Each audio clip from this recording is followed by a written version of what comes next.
Muito bom dia, boa tarde ou boa noite, indiferente do horário que você estiver acompanhando mais um podcast aqui do Diário de Vacaria, seja muito bem-vindo, seja muito bem-vinda. É hora de falar do nosso podcast Negócios e Valores, um podcast extremamente necessário no momento atual que a gente está passando, né, por uma situação de desalinhamento, se é que a gente pode resumir com essa palavra, entre o Brasil e os Estados Unidos. E para falar um pouquinho mais sobre essa pauta, meu amigo Sérgio Guti chega aqui para a gente ampliar o assunto. Sérgio, seja muito bem-vindo. Bom dia, Lucas. Mais uma vez falando sobre um assunto de relevância, tanto no Brasil como para os próprios Estados Unidos, que afeta direto ou indiretamente o nosso dia a dia. Se não afeta hoje, talvez vai afetar amanhã, de uma maneira ou outra. Uma das falas que a gente estava analisando, assim, porque o bacana do podcast é que a gente consegue estar trazendo o que está vindo de informação em tempo real. Isso é uma coisa que a gente se permite, e ainda uma análise um pouco mais aprofundada sobre isso. Eu acho que para a gente abrir a conversa, Sérgio, eu acho que seria interessante a gente falar sobre o ponto do aumento de concorrência que a gente está tendo, principalmente, obviamente, no mercado interno, mas também a gente não pode excluir que o mercado externo também está passando por uma readequação, porque enquanto uns choram, outros estão vendendo lenço. É mais ou menos assim? Enquanto uns perdem, outros ganham. É mais ou menos isso. Economicamente é mais ou menos assim que funciona. Eu costumo dizer que a transformação dos valores, elas vão passando de mão em mão. Então hoje você está com dificuldade, mas alguém está com uma situação positiva. Amanhã o que está com situação positiva passa a ter dificuldade e você está com uma situação positiva. Então é uma engrenagem que gira mais ou menos nesse sentido. A questão da concorrência, o que acontece? Se nós olharmos hoje o varejo em si, que é, digamos, o que mais movimenta em termos de venda mesmo, né? Que transforma a questão dos valores, pelo aumento da concorrência e pela questão da subsistência que se tem hoje, eu preciso colocar meu produto para fora, eu preciso cativar o meu consumidor, e aí muitas vezes as grandes redes de varejo, vou pegar um exemplo típico aqui, supermercados, certo? Existe uma briga na questão de oferta de produtos, e essa briga acaba gerando o benefício para o consumidor, mas que muitas vezes o consumidor não faz conta, porque ele vai lá só pegar aquele produto que está em promoção e não se dá por conta que acaba pagando mais pelos outros, certo? E aí isso acaba aumentando essa concorrência, acaba diminuindo para quem oferece ao consumidor a sua margem de lucro. E isso gera uma consequência escalonada. Se eu diminuo a minha margem de lucro, eu vou diminuir a minha liquidez. Diminuindo a minha liquidez, eu posso comprometer a minha remuneração, e comprometendo a minha remuneração, eu posso aumentar o meu endividamento. Essa engrenagem, ela tem que ser muito bem monitorada. Porque ela acaba sendo até uma armadilha, né? Sem sombra de dúvida. A partir do momento que isso começa a acontecer, eu faço uma analogia ao leilão, que ele deixa de ser o quem dá mais e vira o leilão de quem dá menos. Né? Então a gente começa a ver grandes players do mercado numa concorrência pesada, né? A pessoa que está ali, por outro lado, está recebendo às vezes uma proposta dentro do mercado tentadora de um tipo de oferta, e às vezes ele chega no mercado e não se dá conta que também a gôndola ali está tendo outros produtos que passaram por aumentos. Com certeza, sem sombra de dúvida, porque ninguém queima dinheiro, né? Convenhamos, ninguém queima dinheiro. É uma estratégia. Uma estratégia certo? Pesada. Só que essas estratégias, elas geram consequências, porque nem sempre você vai ter todo o consumidor que vai pegar os produtos que vão compensar essa queda de margem. Então, o varejo está estabilizado, por exemplo, hoje na região em 2025. Não cresceu, mas também não tem um crescimento expressivo. Só que o que a gente percebe? Que as margens comparadas com os últimos 3 anos são as piores. A margem de lucro. Ou seja, está se agregando menos valor. Mas a gente falou do exemplo do mercado, mas também a gente pode falar que esse exemplo ele vale para, por exemplo, a linha branca. A gente está falando do produto da gôndola, mas também aquele produto que tu não compra todo dia está sendo afetado, e a gente está vendo também a própria questão das montadoras, que até então estavam numa posição estratégica, por exemplo, de reduzir aqueles financiamentos, né, com juros mais acessíveis. Nos últimos 45 dias, por exemplo, a gente vê posicionamento da Chevrolet, posicionamento da própria Volks, trazendo linhas de longo prazo com taxas menores. Ou seja, a campainha tocou lá também. Por quê que tocou? O consumo dos produtos não essenciais diminuiu. Quer dizer, se eu tenho um carro hoje, qual é a necessidade de eu trocar o carro? A não ser que eu precise automaticamente, para a minha atividade, fazer essa substituição. Eu tenho uma geladeira. Qual é a necessidade de eu trocar a geladeira? Será que eu não consigo levar essa geladeira mais um tempo? Então, tudo isso afeta a questão do consumo dessas empresas que precisam arrumar alternativas. Certo? Bom, como é que eu vou arrumar alternativa? Eu vou ganhar menos, vou jogar isso, mas isso eu tenho que estar capitalizado para fazer, né, gente? Não é eu vou fazer e blim, acontece. Não, eu preciso planejar. Então, essas multinacionais das montadoras, vamos alongar prazo, vamos fortificar a questão do nosso produto, que é um produto bom, é um produto que é comprável, e eu vou ter que arrumar uma maneira de vender isso para o meu consumidor. Eu preciso fazer com que ele se convença de que ele vai conseguir pagar, e aí eu vou ter que sacrificar o meu lado.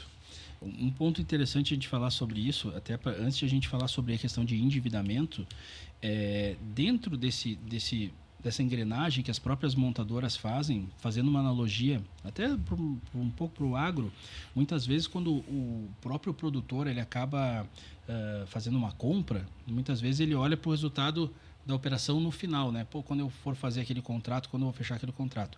E muitas vezes, no decorrer, né, do montante, ou seja, aquele fôlego para te manter o negócio, muitas vezes ele não ganha tanta atenção. E aí o que a gente está vendo?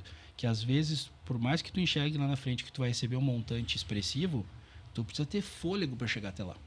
Né? Então, as montadoras nesse momento, elas batem nos fundos para justamente subsidiar essas operações, né, Sérgio? E fazer isso acontecer. E muitas das empresas, nesse momento, estão, inclusive, indo para um caminho de endividamento por essa falta de fôlego. Nesse caso, a gente está vendo uma questão do aumento, dentro do agro, também no agro, das RJs. O que a gente pode falar sobre isso? Vamos lá. Antigamente, as recuperações judiciais eram chamadas de concordatas. Eu, na minha época, né, quando nós começamos a estudar um pouco sobre isso, existia a lei da concordata, que era uma lei específica, como a RJ também tem hoje. Se nós olharmos a situação econômica, vamos colocar regional do país, ela acabou passando por turbulências, altos e baixos, mais baixos do que altos, convenhamos nisso, que a gente vê os números e a gente percebe isso, que nós estamos numa situação esticada, que a gente fala, no sentido de termos dificuldades. O que aconteceu com a grande massa de empresas que viram esse cenário e buscaram na RJ uma alternativa de subsistência, ou seja, eu preciso alongar o meu prazo para saldar as minhas dívidas. Como é que você salda a dívida? Apenas com o resultado, não tem outra forma. Eu preciso fazer com que o meu negócio gere lucro para me pagar a minha conta, senão eu não pago. O que impressiona é o número da evolução dos últimos 20 anos. Se nós pegarmos uma linha estatística, as RJs aumentaram, nas comparações dos últimos 3 anos, 173% foi o aumento. E é o maior número dos últimos 20 anos, o 2025, vai ser o maior número de RJs, de pedidos de recuperação judicial, envolvidas em termos de economia brasileira. E um detalhe, alavancadas pelo setor do agronegócio, certo? O setor do agronegócio vem passando por 3 anos de dificuldade, principalmente o nosso segmento aqui no sul do país, né? Quando não é seca, é enchente, quando não é enchente, é falta de recursos, quando não é falta de recursos, é aumento expressivo da taxa de juros, o que inviabiliza a operação muitas vezes, é a especulação no mercado internacional, porque tudo é commodity, então o preço... a China resolveu diminuir a compra. Bom, pode dar um reflexo positivo? Não, a China aumentou a compra. Tudo isso vai refletir. Os Estados Unidos estão produzindo mais do que deveria produzir. Então é um aglomerado de situação econômica que vai nos afetando. E o nosso agro, hoje, em termos de Brasil, é o que alavancou esse número expressivo de aumento do índice das recuperações judiciais. Mas tem um ponto também que a gente tem que deixar registrado, né, Sérgio, que esse aumento que a gente está tendo e que está chamando a atenção, ele é visto como é que eu vou dizer assim, numa proporção diante de todas as propriedades rurais muito pequena. O que a gente está falando é justamente que e aí a gente vê assim, tem 1,2 milhões de propriedades rurais no Brasil. Então a gente está falando de 500, 400, 600, aquele número fica naquela janela. Certo. É importante a gente ligar o radar justamente porque, embora a gente tenha esse número tão expressivo de propriedades rurais, aquele montante pequeno, ele significa um valor total muito maior. Então, às vezes, a gente olha a questão da RJ e diz, mas é 400 RJs no Brasil. É pouco. Mas tu vai pegar o que uma daquelas lá representa, uma delas representa, às vezes, mais de 100 mil outros produtores. Exatamente. Um exemplo típico, só pegando um gancho. Se nós fizermos uma analogia da arrecadação tributária do Brasil hoje, do bolo tributário, 85% da arrecadação financeira está na mão de 6% das empresas brasileiras. É o gancho do agronegócio. São tantos produtores, mas os maiores são os que sentem maior dificuldade. E aí acabam. Não adianta o pequeno produtor é importante, a pequena empresa é importante, mas o bolo arrecadatório fica concentrado em poucos. E aí, quando esses poucos têm dificuldade, a corrente pega para todo mundo. E aí, nesse ponto que entra uma coisa que todos os brasileiros já estão visualizando isso, que é a questão da escassez de financiamento. Ou seja, até então, quem tinha o recurso no banco ali, já viu uma certa restrição. Não que aquela pessoa seja negativada, pelo contrário. É uma questão da própria unidade ali bancária que está limitando o crédito que libera. Limitando porque para os bancos hoje não é muito atrativo emprestar dinheiro. Por quê? Uma Selic de 15%, primeiro que se eu for emprestar tem que ser maior do que 15%, porque senão eu deixo 15% e o governo me paga até mais que isso, 110%, 115% do CDI. Então os bancos, além de ficarem receosos pela situação que estamos vivendo hoje em termos de país, eu vou emprestar dinheiro, daqui a pouco eu não recebo. Então daqui a pouco eu vou recuar, vou dificultar um pouco essa questão da liberação de crédito para ver o que vai dar. Se a coisa começar a melhorar, se a coisa começar a fluir, eu tenho caixa para emprestar, certo? E aí eu volto a emprestar. Que a tendência, a tendência hoje é que para 2026 essa taxa de juros comece a diminuir. Porque senão vai impactar na questão do desenvolvimento do próprio país, porque como é que você fomenta desenvolvimento? Tendo investimento. E quem que vai investir numa taxa de 15% ao ano? Aí a gente pode falar um pouquinho da questão até da presença dos investidores estrangeiros, ou seja, aquela fatia que até então estava de olho no mercado, ela começa a ter um pouquinho mais de cautela, um pouquinho mais de de reflexão sobre a questão de avançar em fusões, avançar em aquisições e principalmente operações estratégicas no Brasil. Isso é um reflexo também dessa insegurança que a gente está vivendo. Com certeza. Como é que você promove desenvolvimento? Com fusões de capitais, com cisões de capitais e com incorporações de capitais. Se isso está latente no dia a dia, significa o quê? Que existe algo pujante aqui que todo mundo está enxergando. O capital estrangeiro está enxergando uma oportunidade de fazer com que o seu valor aumente, que o seu capital seja remunerado a uma taxa que lá fora normalmente não é. Só que na questão de turbulência que se vive hoje, essa gangorra, esse desencontro de informações que se tem, até onde esses números que se divulgam oficiais, eles são reais, isso gera especulação apenas. E um país que cresce com especulação é um crescimento de almofadinha. Infelizmente, desculpem o termo, mas o que acontece? Logo aquilo desaparece.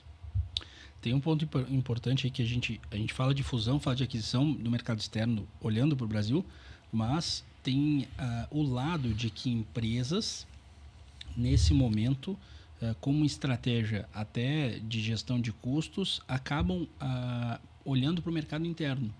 A alternativa de fusões e aquisições, partindo daquele princípio que a Bolsa de Valores sempre carrega, né? Me recordo muito do Barsi falando isso, né?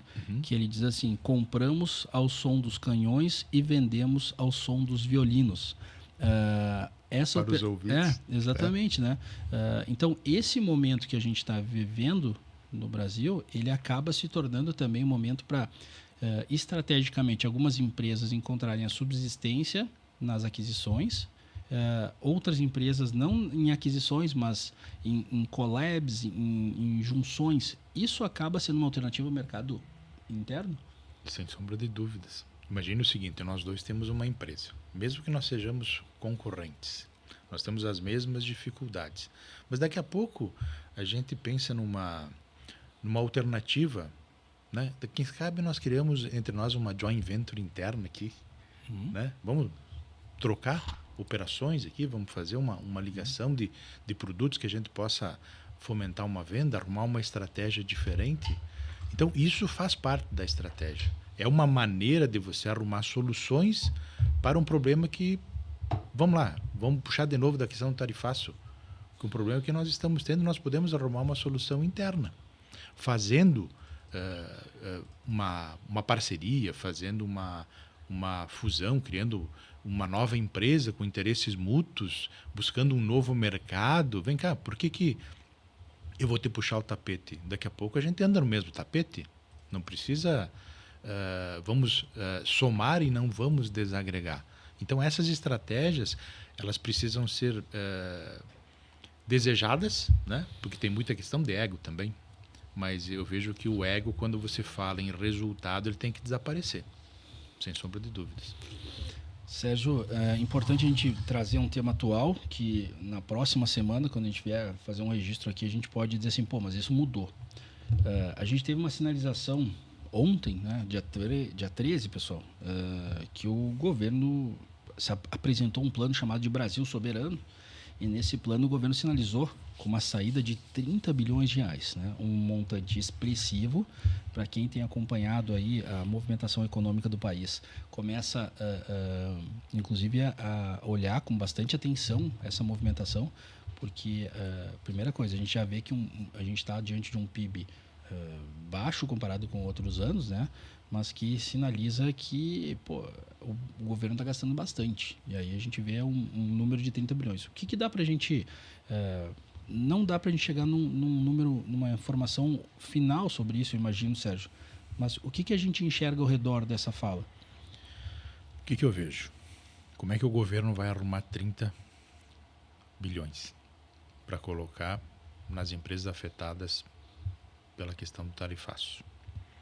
Só tem uma maneira.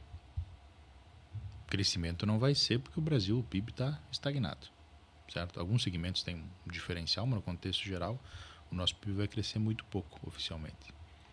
Eu vou criar título público. Vou aumentar o meu endividamento interno. Bom, você, Lucas, muito bem. O título público do governo está sendo oferecido do Tesouro aí a 17% ao ano. Vou captar recurso do teu bolso, do meu bolso, do bolso de quem está assistindo, porque a remuneração está boa, e eu vou subsidiar essas empresas impactadas. Mas essa conta um dia vai ter que ser paga. O governo vai ter que pagar, e aí aumenta o endividamento interno, e aumento do endividamento interno é uma tragédia sem limite. Um ponto interessante para adicionar nessa fala, que além desses 30 bi que chama a atenção, o governo também está fazendo uma concessão, pelo menos sinalizou no plano, de 4,5 bi de reais em incentivos fiscais. Ou seja, a gente está vendo, mais uma vez com essa operação, uma realidade econômica do país que já estava tentando, ou pelo menos assim, sinalizando que que precisava cortar os custos pelos números que nós conhecemos, mas aí a gente vem também mais essa 4,5 bi de incentivo, ou seja, mais uma vez isso vai tornar a máquina mais pesada. Você tira a arrecadação. Eu não estou dizendo que está errado, de forma nenhuma. Quando as empresas geram problemas, o Estado, que é o maior sócio das empresas, ele tem que ajudar. Beleza? Ele entra junto como um sócio. Interessante isso aí. Na verdade, vamos lá, se nós fizermos uma analogia tributária do que uma empresa fatura, do que ela produz, 40% é do Estado. Qual é o sócio que tira 40% de lucro? Não existe isso, né? É só o Estado mesmo. Então, se ele pega os 40%, ele tem que dar uma contrapartida quando o mercado está com dificuldade. A decisão do governo de fazer a desoneração está corretíssima para essas empresas. O problema é que, fazendo a desoneração, entra menos recurso. E a torneira de gastos continuando aberta, no recurso que está saindo, você aumenta o teu buraco. Aumentando o buraco, onde é que você suplementa esse buraco? Emissão de título público, para jogar no mercado. Vem por aí um cenário que, embora a gente tenha aí diversas perspectivas, né? Por hora, eu acho que dá para resumir ele como preocupante, Sérgio? Extremamente preocupante. Extremamente preocupante pela situação que nós estamos hoje do constante incremento do endividamento público. Se nós olharmos a evolução da dívida pública, olha, é praticamente uma dívida hoje meio que impagável. Complicado, ver o que vem por aí. E outro detalhe, só para avalizar isso, como consequência, né? Se o governo está endividado, a população brasileira também está endividada. Né? Automaticamente, né? 80% hoje da população brasileira está endividada. É um número alarmante. 80% da tua geração de riqueza está comprometida. Sabe que essa semana me chamou a atenção porque eu acabei acompanhando falas da SIC de Vacaria, da CDL de Vacaria, de empresários aqui da cidade, e a palavra associativismo parece que ela ganhou uma evidência. Eu tenho visto assim que eu sou um grande defensor da política, inclusive uma das pessoas que esteve aqui falando, a gente separou bem nítido assim, o que é uma política e o que é uma política partidária.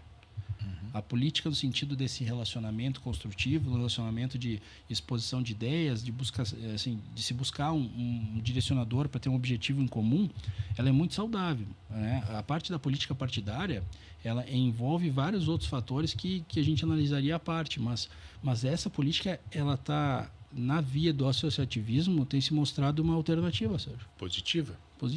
A união de força geram transformações. As empresas se unindo geram transformações. Os negócios se ajustando no comum consenso geram construções positivas. Então, é uma alternativa, é uma estratégia positiva você trabalhar essa filosofia de crescermos juntos, dividirmos juntos, né? Proporcionar desenvolvimento junto. Pode ser uma alternativa, por que não? O que virá pela frente, né, Sérgio? Bom, Sérgio, mais algum ponto importante a gente deixar essa semana aí para o pessoal que nos acompanha? Ficarem prestando atenção nos próximos capítulos, né? Porque tem muita coisa para acontecer aí, né? E ninguém tem muita mágica para fazer, até porque números são números, certo? E só para encerrar, se até time de futebol está em RJ, né? Para quem não sabe, Vasco da Gama é uma SAF, está em RJ, o pedido foi feito em fevereiro de 2025. Então isso acaba gerando preocupação, porque a questão do amor, até por aí você morre, né? Porque o torcedor não conseguiu segurar a SAF do Vasco em pé. Difícil. Para você que acompanha o trabalho do Diário de Vacaria, muito obrigado pela sua participação, por acompanhar mais um podcast aqui sobre no Diário, né, de Negócios e Valores. Trazemos perspectivas importantes, né? A fala do professor Sérgio Gucci é sempre muito bem-vinda pela oportunidade que a gente tem de olhar perspectivas, insights, né, dele que atua, né, fazendo aí um trabalho de consultoria em várias empresas aqui da nossa região. Continue acompanhando o nosso trabalho. A qualquer momento a gente volta trazendo as informações do que acontece em Vacaria e em todo o nosso Brasil. A gente traz informações que podem impactar a nossa realidade na nossa comunidade. Valeu, gente. Até a próxima.